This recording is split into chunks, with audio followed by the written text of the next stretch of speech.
band from Minnesota.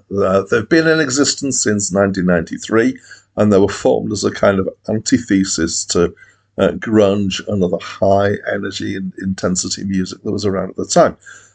Their music has been described as being slowcore, and they're credited with being one of the inventors of the genre. Apparently, the band don't like that name.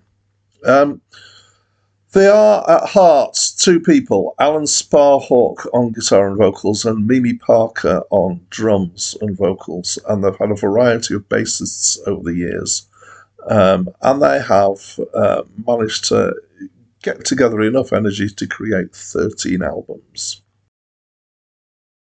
Hi, my name's Dan, and this was the fourth album by Low. It's my first time listening to it, but it's not my first experience with Low. So I've reviewed two of their albums before on this channel. I reviewed I Could Live in Hope, which got a score of 6.7, and The Great Destroyer, which got a score of 7.3. As you'll see, if you look at the score here, then I've got a slightly higher score for this album. So, spoiler, I liked it a little bit more than The Great Destroyer. So there we go. I think I'll do a bit more than that, though. I would describe this fairly confidently as slowcore, given that both Acclaimed Music and Wikipedia have used that title. I wouldn't say I'd be able to tell you exactly what the definition of slowcore is, but this is certainly slow. And so I think that this is a reasonable kind of genre name to use for this. It's slow, it's quiet, it's gentle, and it's expansive. It songs almost entirely. I have to say I respect their ability to do slow well, because it is definitely harder to actually be convincing playing music that's slow than it is playing music that's fast. It's easy to do, relatively easy to do fast and exciting. It's harder to do slow and still be engaging and not just be plodding and dull, basically. So it's got a definite feel to it. It kind of reminds me of Finland in the Mist, I guess. It's a big, flat, and open and expansive feel to it. It's definitely kind of got this. I feel like I want to say mellow. Mellow isn't the right word, and I don't know what the right word is for this. There are two people singing through the album, so there's Alan Sparhawk and Mimi J. Parker. I will say I like her voice better than his voice. Actually, I like her voice quite a lot. She's got really good control, and again, it's not fast what I call vocal gymnastics that somebody like Whitney Houston would do.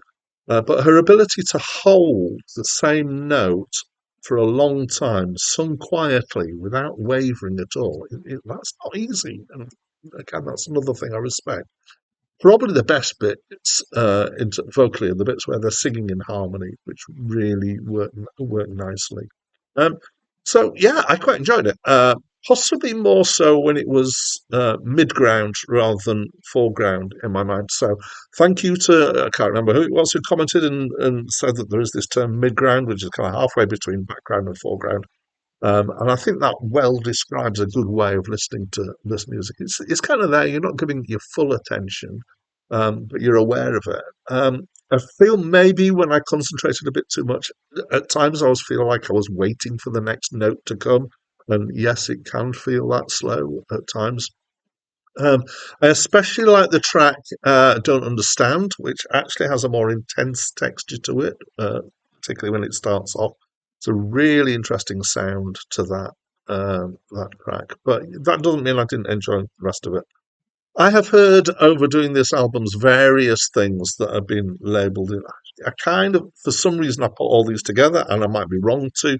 But slowcore, dream pop, lo-fi, and slacker rock are kind of all in this less intense area, I think.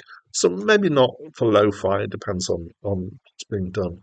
I feel that these guys, certainly on this album, are nailing what they do better than most who are in this kind of sonic area. I feel like they've claimed this space and they've made it work for them. And again, I'll emphasize the fact that I respect that they can do slow and they can do it well and they can make a consistent feel out of it and it doesn't feel um, ploddy and boring in the way that you might imagine it would. So, although it's still not really my kind of thing in general, I did enjoy this album a reasonable amount. So that's what I think. And what do you think? I'd love to know. So please do leave me a comment down there in the comments box, a bit where you type in.